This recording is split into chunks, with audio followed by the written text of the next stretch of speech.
So we come to the last week of the year. Welcome, and it's quite something to have gone through all the challenges of this year since March, and perhaps we're wiser. Perhaps we are more equanimous about things that a year ago we would not have been wise and not had some healthy equanimity about. And so it happens to be that the last topic of the year is equanimity, and right up until the first day of 2021 on Friday. And thinking about equanimity, I think of it as maybe a mind at rest, or very similar to a mind at rest, with the following analogy the Buddha gave. A cow herder in ancient India, when the growing season for the rice was happening, it was very important for the cow herder to stay close to the cows, shooing them away from the rice paddies and directing them where they had to go, and had to be very attentive because there wasn't a lot of space maybe between the rice paddies to where the cows could graze. And so a lot of effort and a lot of attention. But once the rice had been harvested and there was no longer any need to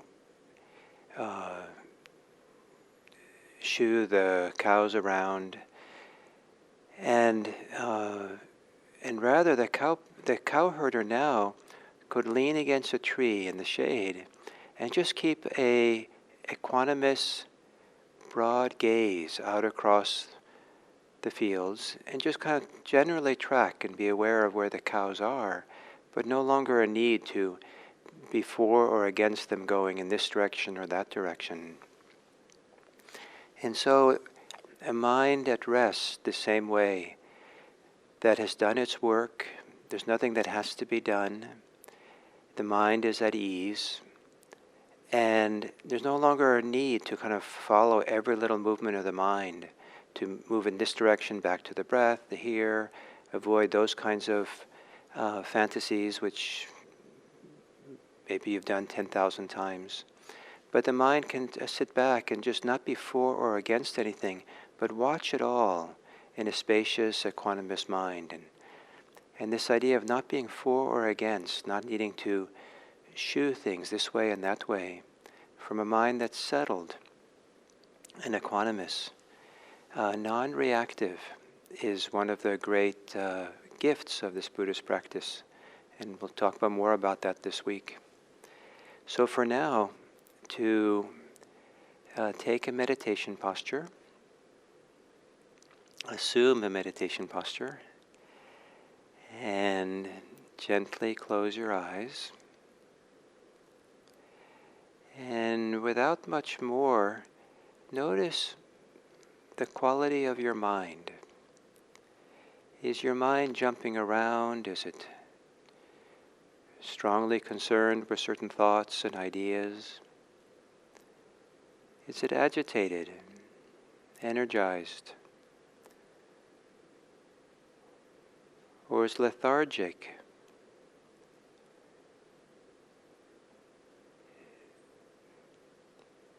Is it hesitant and reluctant?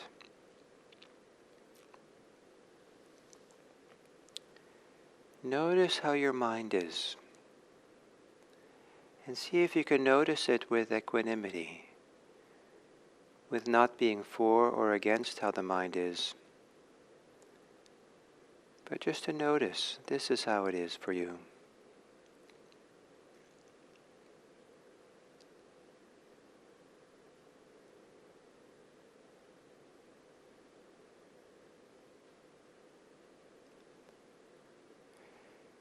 And then noticing the knowing in and of itself, in the simplicity of knowing something, there are qualities of equanimity, qualities of not being for or against, just to know. And so you might, as you're sitting here now, Bring that knowing to experiencing your body. How's your body at this time? And for a few moments, just know as if nothing needs to change. You don't need to be for or against. Because if you're for or against something, it's harder to know it clearly, to really see what's happening.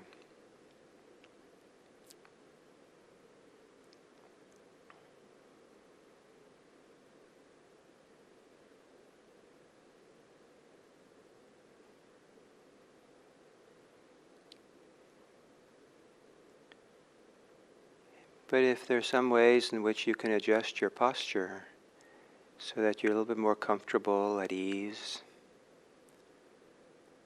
maybe relaxing parts of your body.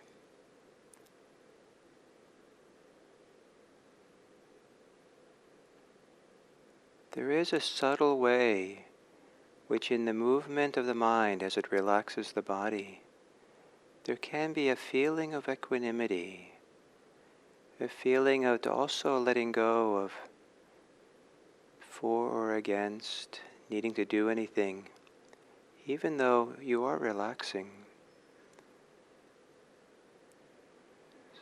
Softening the shoulders.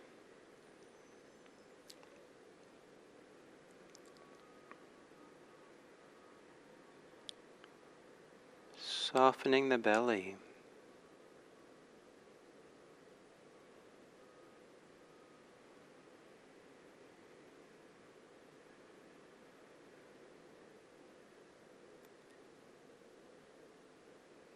Softening the arms, the elbows.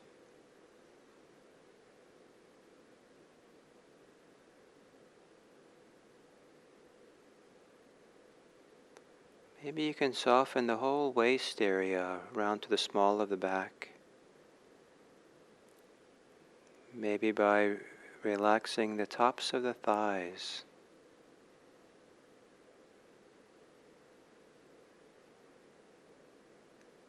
And maybe relaxing the muscles of the face.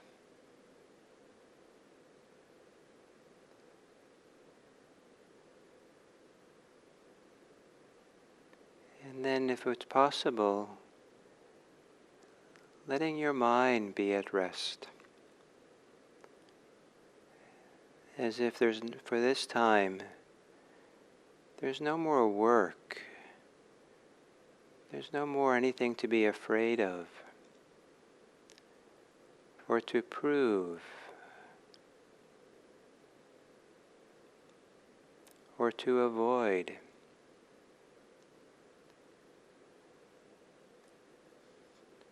Trusting that the mind is broad enough, wide enough to hold all things, to make space for all things that are.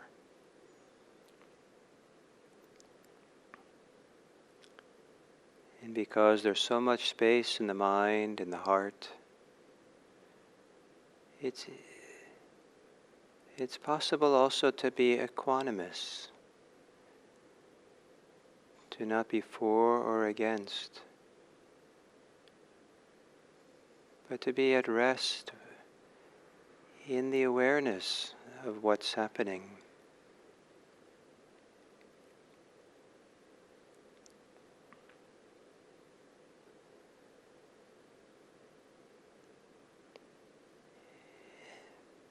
And then within your body, as part of your bodily experience, allow there to be room in your mind, in awareness, for breathing. Let there be room for the body's experience of breathing to occur within awareness.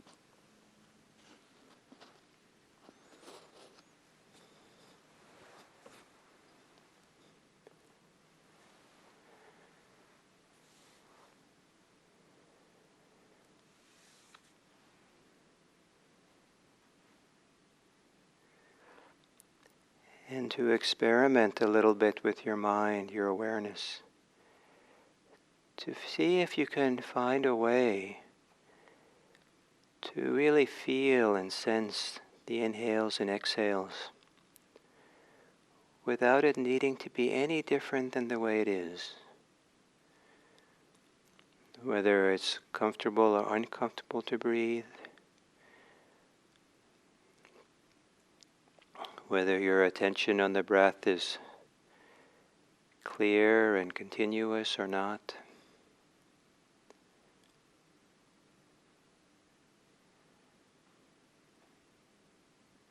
Whether you're controlling your breath or not.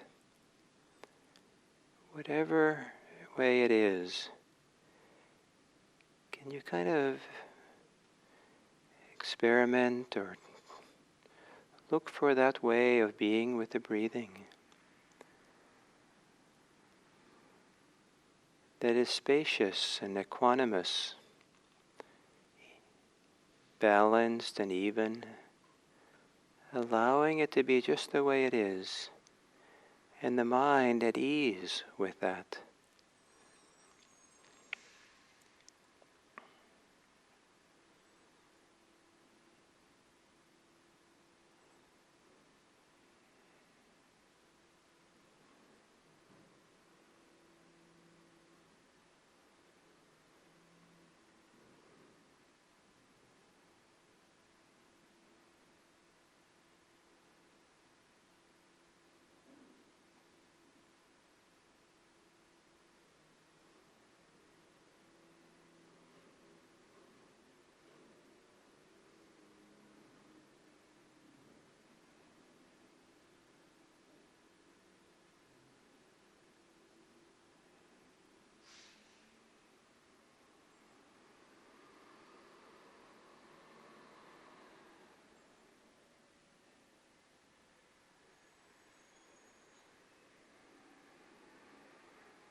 As you exhale, relaxing the thinking mind.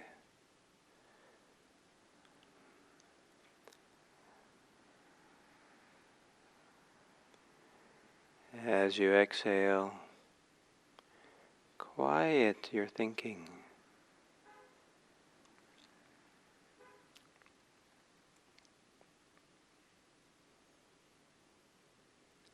As you exhale, let go of your thinking.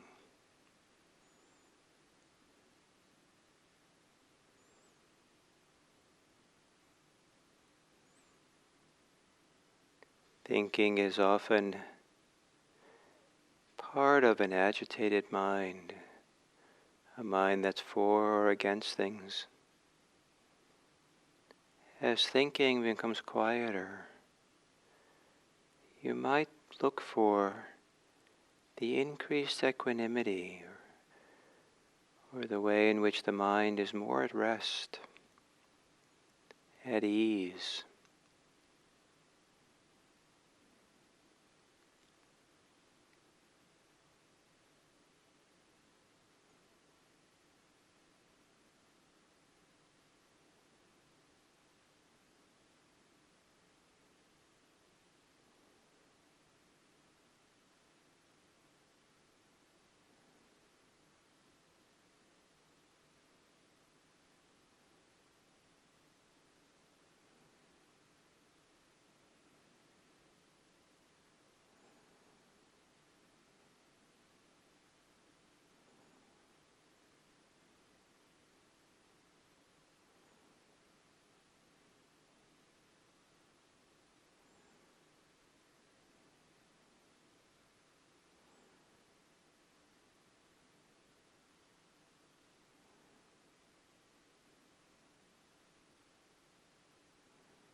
You might find or see ways in which the mind is not equanimous.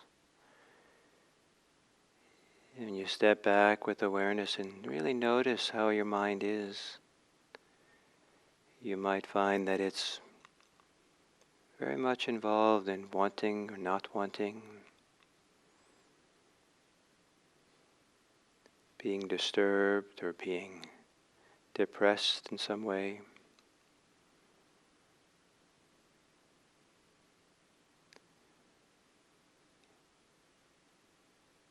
Can you experiment with knowing that? Knowing how the mind is. So the knowing itself is relaxed, at ease. The knowing itself is equanimous.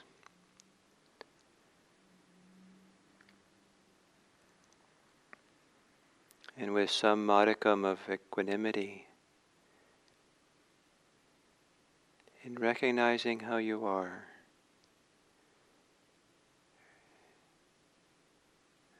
open up again to your breathing, letting breathing be at the center of it all.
Ever so gently, breathe a little bit deeper,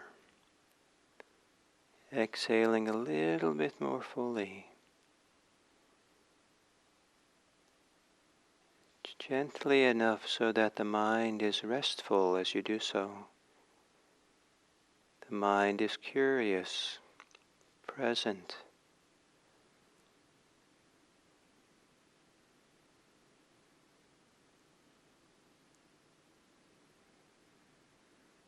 Let go as you exhale. Let go of all things while you let go into the breathing.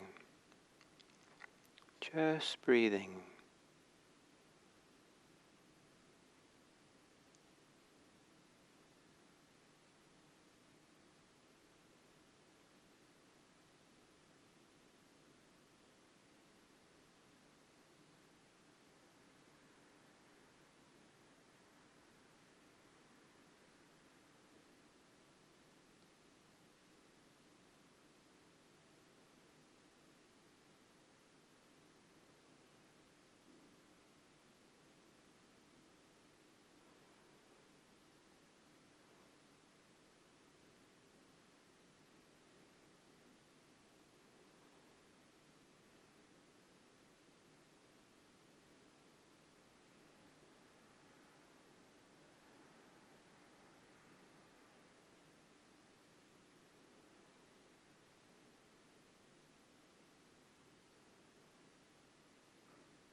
Taking a few moments now to notice whatever degree your mind is equanimous or at rest or at ease, or perhaps your heart at ease, at rest, equanimous with here in the present moment with how things are. Breathing in and out.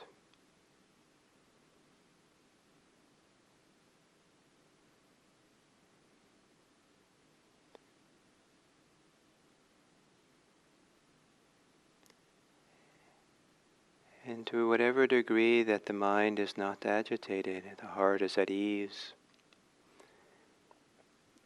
can you now feel your goodwill or your love, your capacity for care and warmth, kindness?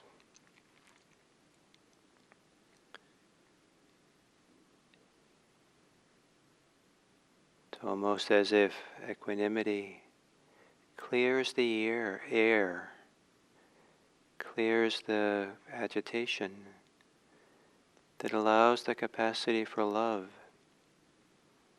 for kindness and friendliness,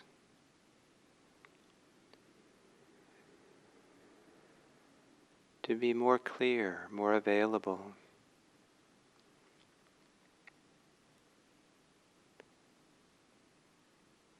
And perhaps there's a way in which there can be love, compassion, goodwill, that is itself at rest, or is itself easy or equanimous, not really involved in for or against anything, just gazing upon all things kindly.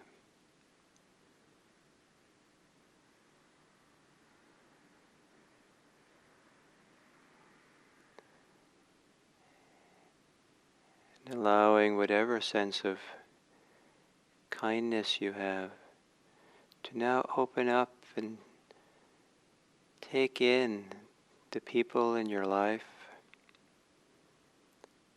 the peoples in your neighborhood, communities, as if you're opening the doors of your heart wide open to take in all beings everywhere.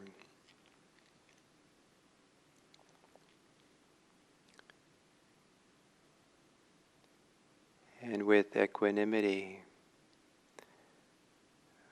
with non-agitation,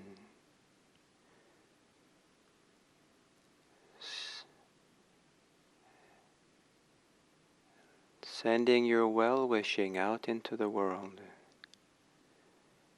May all beings be happy. May all beings be safe. May all beings be free. And may you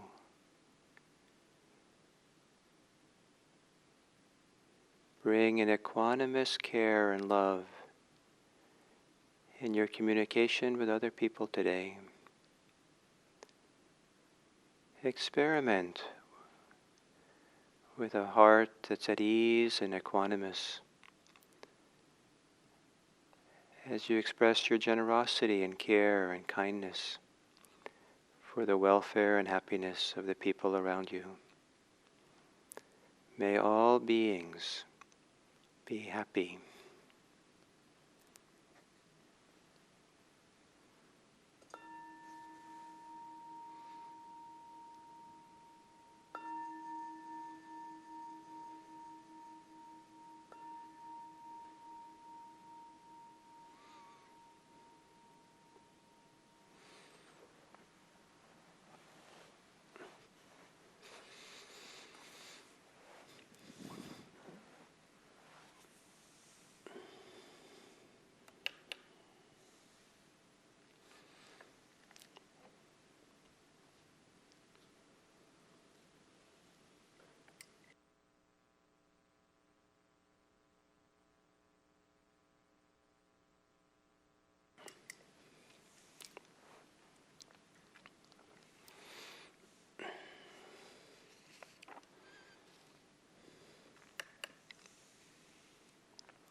So I want to welcome you to the land of equanimity, the time of equanimity.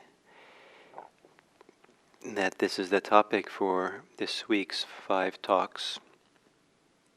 And in particular, it's the Equanimity Brahmavihara.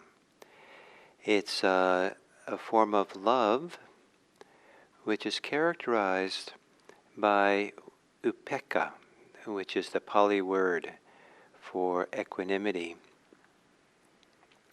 And it is maybe counterintuitive for many people to think of love as being synonymous or connected to equanimity, because love seems to be something that's more proactive, engaged, going towards people, doing something, being expressed, many things. But in fact, I think it's not too difficult to analyze love the way that it's often practiced in the world around us, is that it's often mixed up with other attitudes and needs and desires. That sometimes love is mixed up with what we need. If we need company, we need security, sometimes people feel like they need admiration. Sometimes love is mixed up with fear, and sometimes love is mixed up with lust. Sometimes it's mixed up with power, and sometimes it's mixed up with status, and all kinds of things that comes along with love. And sometimes it's very hard to see the difference between some of these other elements that come along with love and love itself. I like to think of the practice of mindfulness as well as the practices of loving kindness, compassion, sympathetic joy, and equanimity as being practices that purify love, that simplify it like you would simplify gold down to its beautiful essence, You take out the dross, take out the impurities that are there. So that as we simplify our love or clarify the love, so it's not mixed up with these other needs and other things going on, it becomes more and more a wonderful treasure, a wonderful jewel inside of us that it's a source of nourishment, support. And so to purify our love, to clarify our love. And so, for example, for loving kindness, what gets purified from is any form of ill will, and any form of love that has to do with our self-centeredness, self-preoccupation. What's in it for me? As we practice or connect to compassion, compassion is freed certainly from any tendency for cruelty, to harm people, and it's also purified from any sense of distress, any sense of dismay, horror that might be there, that sometimes is confused with it. Appreciative joy gets purified of envy and jealousy. Sometimes that's a very strong motivator for insisting on love or holding on to love or protecting our love with someone else when there's jealousy and envy going on. And also, it's also purified from any kind of self-centered focus on oneself around feeling discontented, feeling or feeling giddy, or feeling like, that I'm the one who's now enjoying or delighting in the delight of someone else. And so it's kind of a vicarious way of living where the focus is really on oneself rather than just being open to the joy of others. And so equanimity also is a purification. It's a purification from, they say, from two things, from repulsion and pursuing. Sometimes it's translated as, this word is attraction, sometimes as greed. But the Pali word has the connotation of pursuing, following after something. And so love that is neither pursuing nor has any kind of repulsion towards anything as a result of it, or part of it. And so part of one way to appreciate this quality of equanimity is in fact not so much to try to understand it directly, but to understand its alternatives. That the mind that doesn't have centered in this restful, easeful place of equanimity is a mind that is either for or against things in some kind of way that has qualities of pursuing or of repulsing or pushing away in a way that's not so healthy, that's not really a place of freedom. And so to begin discerning and noticing the small ways or the big ways which we're pursuing with love, wanting and getting. And some of us who maybe, especially when we were younger, maybe teenagers, the drive to pursue can be quite strong. And so to find equanimity, to find a place where love is not pursuing, is not repulsing anything, pushing anything away, but is able to stay open and clear. And in that openness and clarity, the purity of equanimity, that the love can radiate and shine quite broadly. So the purification of love is the task here, and it's closely connected to freedom. That love, these different forms of love, are freeing, and freedom is a means for loving. It's a opening to loving. And there's a wonderful reciprocal mutuality between the greater and greater degrees of freedom that the practice brings and our greater and love. And the greater love we have supports the freedom we have. The Buddhist Theravadan tradition provides an analogy for these four kinds of love, and it has to do with parenting, certain, maybe see it as maybe ideal parent situation, is that if maybe parents have 4 children, one who is recently born, and everything's healthy with the kid, and there's a enthusiasm and happiness and kind of lots of loving kindness, lots of well-wishing and goodwill for their future and delight, and that's very simple and clear, and just all around kind of lots of delightful goodwill and loving kindness.